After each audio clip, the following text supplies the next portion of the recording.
Voltamos neste outro vídeo para falar a continuação do assunto que estávamos falando no outro vídeo sobre o capítulo 5 e o versículo 7 e 8 de primeira carta de João. Então no outro vídeo eu citei nome de alguns pregadores da graça que tem canais. Eu estou falando isto para que aquele que assistir esse vídeo pesquise, para não achar que eu sou o único que estou com esse assunto. E como já fui tratado aqui nas minhas regiões, na minha região aqui, no meu local, que eu estava louco. Claro, as igrejas durante todo esse tempo ensinando mentira ao povo. De repente a pessoa descobre que eles estão ensinando errado. E a pessoa descobre isto e leva ao conhecimento das pessoas que há um erro doutrinário das igrejas. E que o assunto, realmente tudo o que está escrito aconteceu, já aconteceu e que não vai acontecer, é uma mudança de tudo, né? Para umas igrejas aí que já tem delas que tem 200 anos ou mais, ensinando heresia ao povo, de repente alguém dizer que não é como eles ensinam, sim de outro jeito. Como a igreja que eu fazia parte tem um ministério já de 110 anos, e nesses 110 anos ensinando engano ao povo. Quando eu, pelo descobrimento do assunto aqui, que a escatologia bíblica já é consumada, quando eu falei, isso foi um alvoroço, causou um alvoroço, causou um reboliço, e que ainda permaneço sendo descartado, odiado, rejeitado, criticado e mal visto por eles como um falso profeta, ou quem seja já um anticristo. Mas isso é eles que tratam, né? Que diz que eu apostatei da fé, e quem apostata da fé já caiu, já não tem mais parte com Deus. Isso é eles que dizem, mas eu sei que estou firme. Da mesma maneira que quando eu estava lá dentro do açapão, chamado igreja, a minha fé não abalou em nada, porque antes eu não conhecia. Se a pessoa não conhecesse nada, quando caía, realmente para ele tinha afundeado completamente num poço, né, de lama. Mas quando a pessoa conhece a verdade, se decidir não ficar mais lá, tanto faz, está lá ou fora. Ou seja, eu quero dizer que fora você está liberto.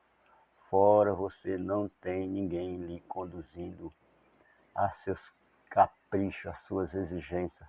Fora estou livre para falar desta graça. Estou livre para falar a verdade. E lá não podia falar, se falasse, quando eu falei, quase, bem dizer, fui expulso, né, de dentro do sistema religioso.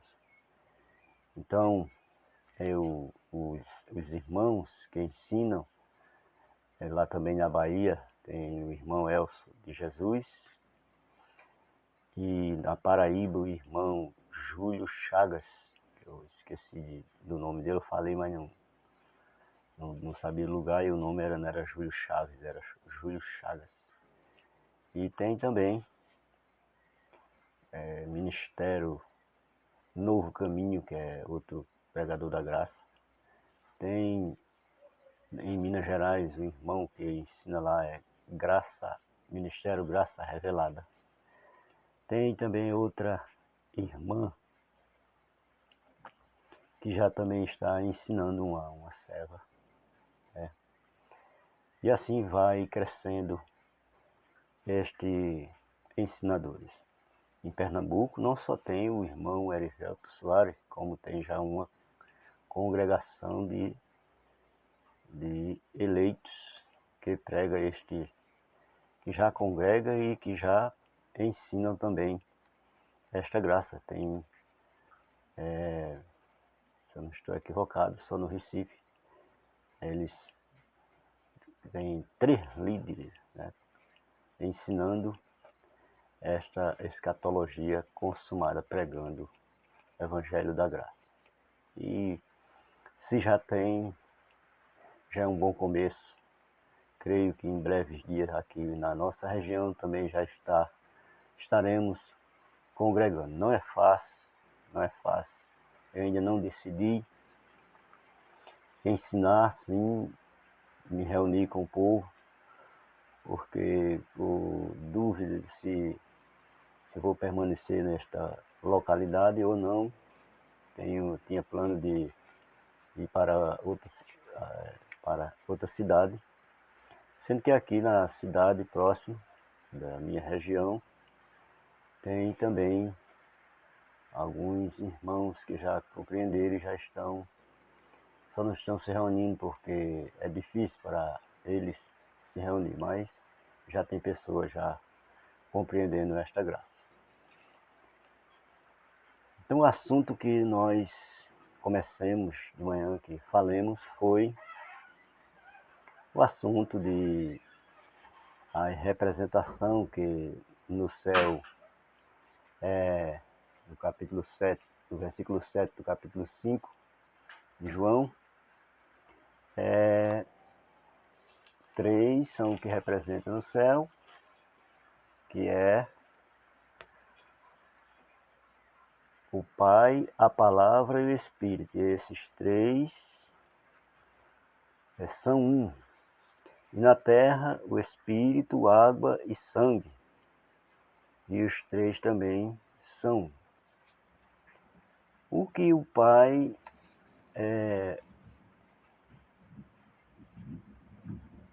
no céu, a palavra, os 3, Pai, Palavra e Espírito, é o mesmo. Na terra, Espírito, água e sangue também são uma representação, mas são um. Na terra, o Espírito do Pai estava no Filho e a água,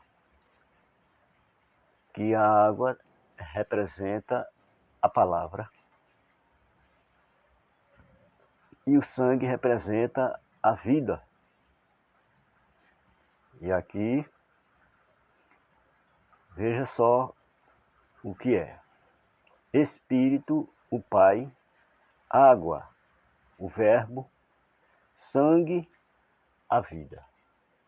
Porém, ninguém poderia ter esta vida se o Filho não desse a vida por ele. O Filho que veio em carne e teve aqui vida como nós, como diz lá em Hebreu, que teve participação de carne e sangue. Veja aí o que vai já chegando, né? Carne e sangue.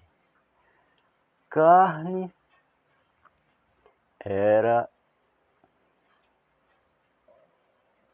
a representação humana do Cristo e o Espírito do Pai estava nessa representação humana no Cristo. E o sangue era a vida material, natural, que o Cristo teve aqui como homem comum. Então, o Espírito que o Pai deu, só herdaria o céu aquele que fosse regenerado pelo Espírito. Como ele disse a Nicodemos: aquele que não nascer da água e do Espírito não pode entrar no reino de Deus, ou não pode ver o reino de Deus.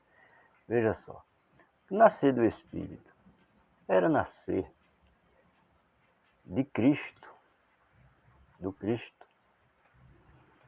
E nascer da água não é a água desse rio comum, né, o banho de água comum.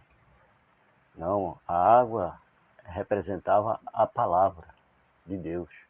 Quando Cristo ele lavou os pés dos discípulos, que ele foi lavar os pés deles, que Pedro recusou ser lavado, mas aí ele explicou que quando Pedro que ele não queria aceitar ser lavado, mas ele disse: se tu não deixar eu te lavar, não tem parte comigo. Pedro disse: não só os pés, mas a cabeça e o corpo. Ele disse: o resto não precisa, só lavar os pés, porque ali era uma tradição comum dos judeus, a água para lavar os pés, era uma tradição. Mas ele disse: o resto já está limpo, vós já estáis limpo pela palavra que eu vos tenho falado. Então, a palavra de Deus é quem purifica o homem, e não a água do batismo, como as pessoas ensinam que o homem tem que descer as águas para tornar-se nova criatura. De maneira nenhuma. Quando o homem crê nesta palavra, esta palavra já faz com que ele também seja regenerado pelo Espírito.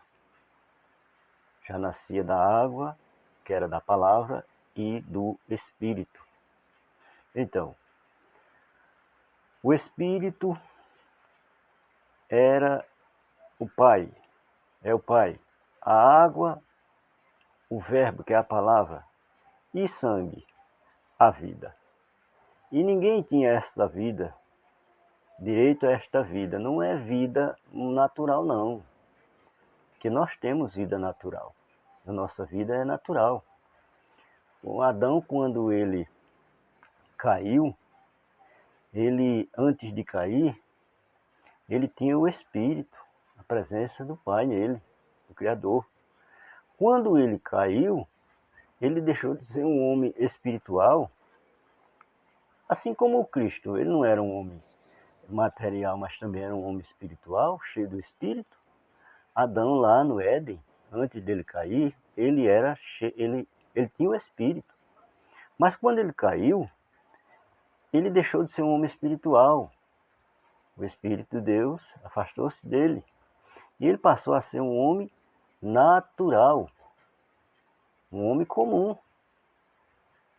Para o homem ter direito ao reino do céu, ele tinha que ser regenerado, aquela condição que Adão tinha quando estava lá no Éden. Aí aqui, para ele ter esta vida, que é a vida, direito da vida, vida eterna, ele tinha que nascer do Espírito, ser regenerado novamente. Mas aí tinha que ter esta condição: se o Filho libertasse o homem, se o Filho desse a vida, que era o sangue, né? Derramasse o seu sangue para purificar a vida daqueles que herdariam o reino do céu, e que tinha que ser purificado pelo sangue, por este sangue ser purificado para ser regenerado. Então, qual era o que tinha que ser feito para ser regenerado, para nascer? Era simplesmente crer no Filho, crer na palavra. Quem cria na palavra, cria no Cristo. E a palavra dele era vida. Então, aqui está o segredo desta palavra. Não tenho como explicar muito, mas eu creio que está dando para entender aqui esta explicação, né, pela experiência que eu tenho na palavra, e já é aqui um tanto suficiente para você ver a representação de cada coisa. O Pai é o Espírito, que também representa, na terra representava o Filho. A palavra, o Verbo, que na terra tinha símbolo de água, e Espírito, que daria a vida. Espírito era a vida. Quem nascesse da palavra, nascia do Espírito. Então, que Deus ajude e abençoe este assunto para a meditação. Eu estou parando aqui, que o celular deu sinal que está com a memória recarregada. Vou lhe desejar também